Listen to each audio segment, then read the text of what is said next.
This time off, what has that done for you guys? How beneficial has this time off in terms of the offense working on maybe some stuff that you guys want to get better at? Yeah, I think first and foremost, it's really allowed us, the season's long, play a lot of games, get banged up a lot. I think the first thing that's allowed us to do is just really get our legs and our bodies back underneath us from a strength and conditioning standpoint, from a rehab standpoint.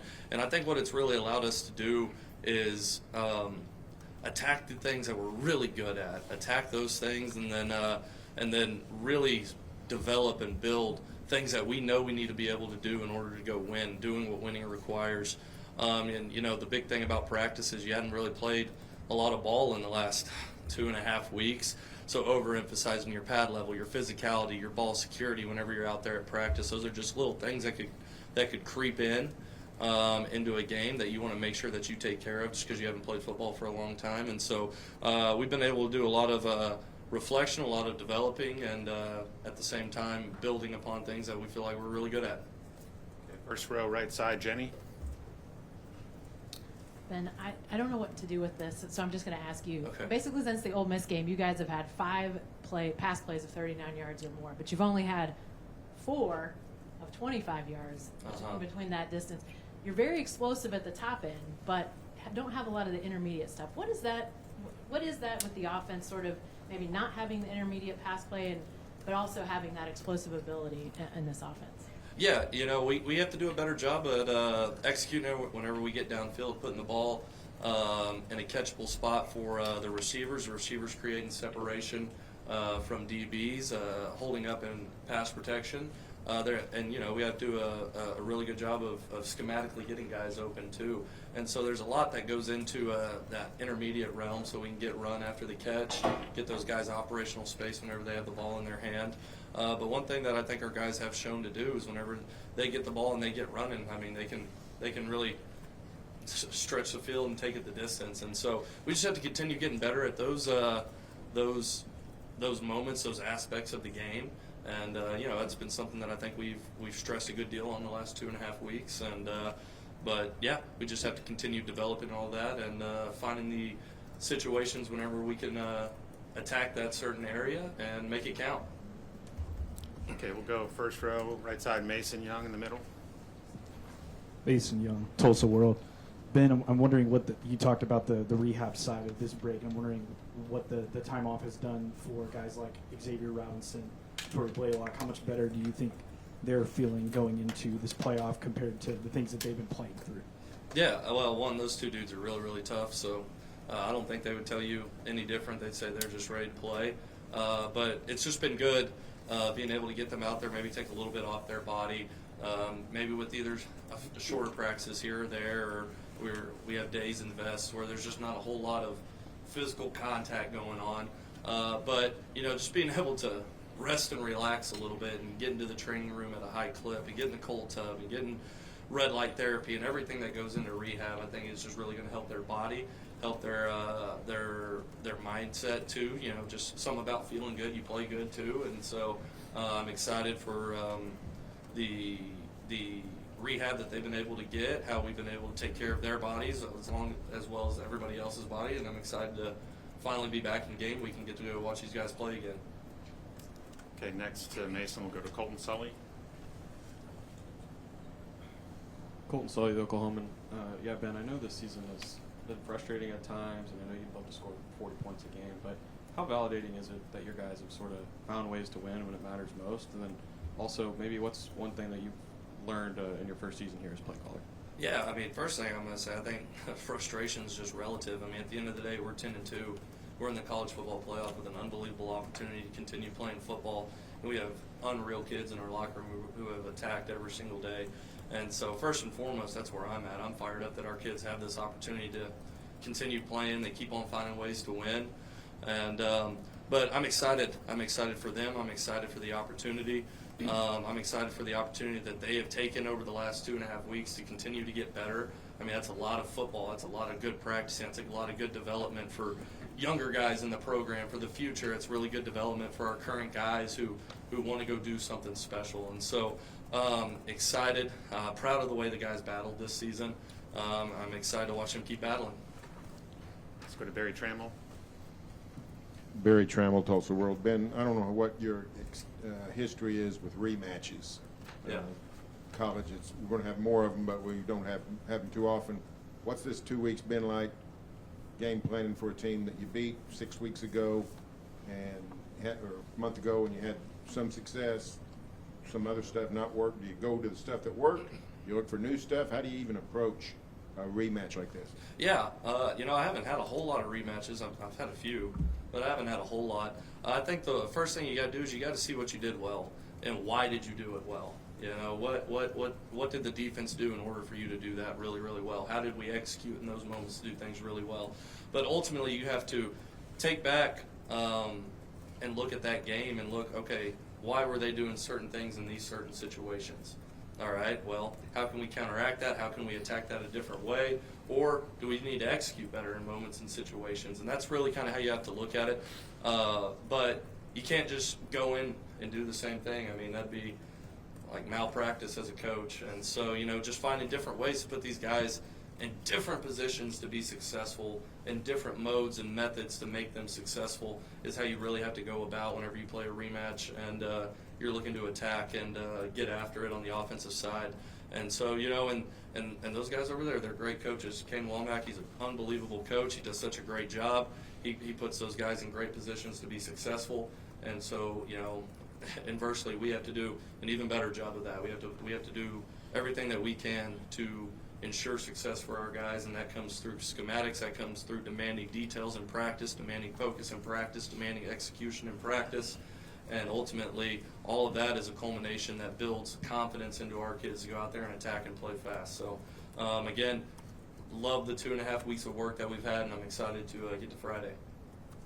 Okay, same side, second row, middle, Ryan Chapman.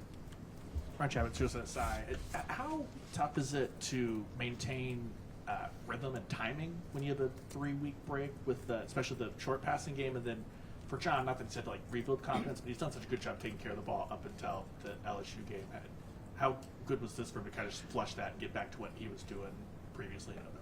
Yeah, I mean it's been great. You almost like peel it back to like fall camp over the last 2.5 weeks. You're still getting ready for an opponent and everything like that, but you really get to dial in on the basics of concepts of defensive structure, of footwork, of timing, and so that's been great to just get even more developmental reps at that. But you have to be creative and artful in how you set up practice, because we haven't played football in quite a while. You have to be really artful in how you go about practicing, almost making it feel like game operation, game feel out there, just so they continue to stay in the flow of things. You're not just going out there and running plays, just finding different ways to be creative, to put those guys in the moment of a game that, hey, this is the most important moment we have today because it's this moment in the game. And, there's an art to it, and you have to be creative with it. And the kids have been awesome throughout these weeks of practice, buying into the different kind of structures of practice. And Coach Venables has done a great job of setting up a few good-on-goods here in practice just to really kind of make it game-like and have that true game feel. And so, been taking steps to try and keep that game cadence, if you would. And, kids have been awesome. Okay, let's go to third row, Cliff. Yeah, Cliff Brudd, Associated Press. Obviously, John Mateers can be a bit of a risk taker sometimes, but as Ryan said, he's been better with ball security lately. Obviously, ball security is going to be very critical in a playoff game. How do you balance the John Mateer, who's a bit of a risk taker and does some really good things for you at times, with the need to be strong in the ball security aspect of things? Yeah, I think it comes down to just taking your layups. There's a basketball reference for you. I mean, just taking the layups, taking the easy stuff whenever it's there, not trying to make something if it's not there, just making your smart decisions, whether it's in the run game, the RPO game, or the drop back pass game, maybe try not to force something, find a check down, something of that sort. You just have to be really intentional with every rep that you get out in practice to build kind of a, I don't know, I keep on saying the word cadence, but you have to build a rhythm and a cadence to the quarterback position. And everyone knows there's moments in the football game where you have to where you have to go make a play. You know, sometimes it's not there. All right, well, you have to go make it. You have to go do whatever you can to execute in that moment, in that situation. And I think John's been really good, you know, in the last month that we played football, of taking care of the ball and of taking easy layups. Can he always be better? Absolutely. But just over these last, you know, couple weeks of practice, just really harping on the taking the easy, taking the basics, taking the layups, while also protecting the football. And that's for everybody on the team. I mean, the amount of ball security that we've been doing, again, because it's just stuff that creeps up, right? It's stuff that creeps up if you leave it by the wayside and you don't think about it. And so those little things are just really important, and we try and attack it every day, specifically with John, but with everybody on the offense also. Stay in the third row, James. James Hales, OKC Sports Radio. Ben, talk about Alabama's defense. That was a pretty tough situation. The first game, you managed to win the game, but talk about what they do and how good of a defense it really is. Again, Coach Womack, schematically, he does a really good job of putting them in position to be successful, and really does his absolute best to stress whatever call that you might have on. He does a great job of that. But on the flip side too, you have to look at the players. They execute it. They're in position. You can tell that they're really in tune with Coach Womack and what his vision of the defense is. And then, you know, they got guys that make it go on that side of the ball too, you know, just from full body of work of the season, whether it's crossover film or when we played them, or reflecting on the game when we played them, or game planning for this one. You know, you think of guys like Bray Hubbard. I mean, he kind of shows up all over the film. He's an awesome player. They ask him to do quite a bit of stuff, and he doesn't turn anything down. And linebacker Lawson, he holds it down there in the front seven, does a great job in the box, does a great job whenever it's pass of getting out and just finding his way into throwing lanes. And that's the case for a lot of the players they have, but those two really stick out in my head as guys that just, you know, they're asked to do a lot, and the coach has trust in them. But again, they try to put you in some really tough situations, and their guys go around and fly around and execute it. So they do a great job. Just come to the left side on the aisle, Jesse. Jesse Crittenden, OU Insider. Ben, it feels like in a lot of these games and in critical moments, Isaiah and John have been able to connect for big plays. Just what do you attribute maybe the way that dynamic has developed through the course of the season, and is that something you can kind of lean on going into the playoff? Yeah, absolutely. They have a great chemistry about them, you know, and they've had a great chemistry about them since they both showed up in January. I think they have very similar mindsets when it comes to the work, whenever it comes to practice, and just their competitive nature. I think they're both elite competitors, and so whenever you take details and it goes to execution, and then you add really good just ability that they have, good things seem to happen, and they have a great chemistry about them. John always seems to know where Isaiah is going to be, what he's going to do, and Isaiah's done a great job of making some really big-time plays this year for us, and doing a lot of special things with the ball after the catch. And so, again, it's those two kids. They put in the work, and, you know, they show up. Let's go to Bob. Pershville, Sooner Scoop. Ben, now that signing day is over, I want to talk about Bo Bentley for a second here. Okay. There we go. It was clear once you arrived here, you identified him as the guy that you really wanted for the 2026 quarterback class. So what did you love so much about him, and what did it mean for him to be committed and be the foundation of the class throughout the summer and fall? Yeah, you know, before I even knew Bo or anything, I love winners. And up until just a couple days ago in their state semifinal playoff game, Bo had never lost. I think he was 29-0 or something before losing to, I think it was Stephenville the other day, 24-21 with a field goal with 2 seconds left on the clock. And so I love winners, and I love competitors. And it was really easy to see in Bo's film that he was a elite competitor. Really loved to put the team on his back, whether it was throwing the ball or running the ball. And then once you get to know the kid and you get to know his story and you get to know his family, just the work ethic that he has that's been instilled in him, the competitive nature that he has, and just the overall good human being that he is. I mean, you know, it was one of those things that said, okay, he fits OU, he fits what I want to do offensively. He's a great kid, and yeah, excited to have him part of the OU family. Okay, next to Bob, let's go to Josh. Josh McDaniel, OU Daily. Ben, I just want to go deeper into John's focus going into this game. Okay. How's his mindset been out of this matchup? Yeah, I think John's really excited. I mean, as a kid who is from the Metroplex, who's grown up loving football his entire life, I mean, the college football playoffs have been around long enough now. He's probably in middle school or something whenever the first one happened. And so just being able to grow up and see the special teams and special players that have gotten to play in it and knowing what it takes to get into that moment and into that situation, I think it really excites him, just from being a football enthusiast. But as a competitor, there's a reason John Mateer came to OU. He wants to be the best. He wants to play at the best. He wants to compete against the best.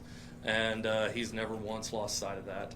And, going into this playoff, I mean, his mindset's been laser focused, locked in, understanding what needs to be done to win, and go that way moving forward from an individual standpoint, from a leader standpoint, a leader of the masses out there, just, whether it's extra walkthroughs or just being a little bit more dialed in, detailed at practice on something.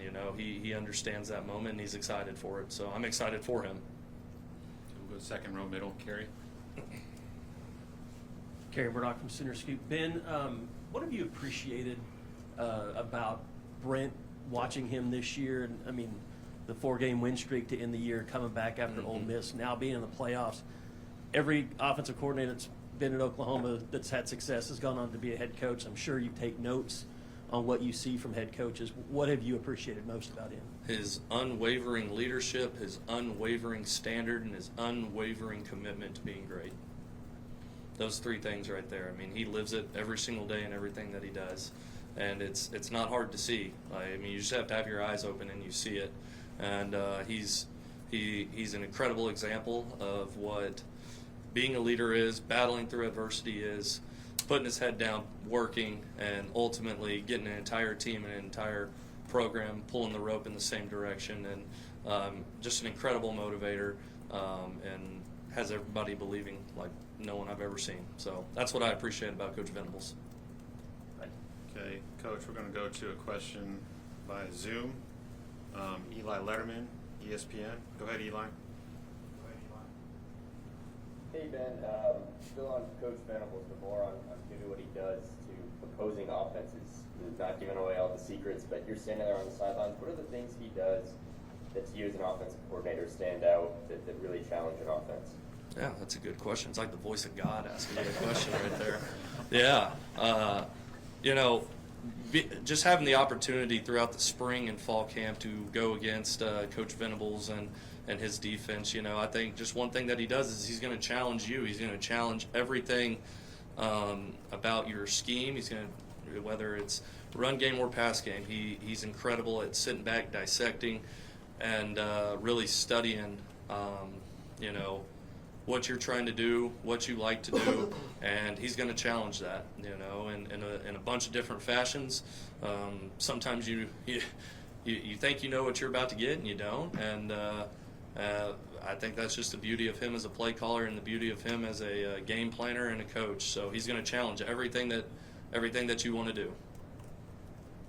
All right, that's all we have time for. Thank you, Coach. Yeah, appreciate y'all. Boomer.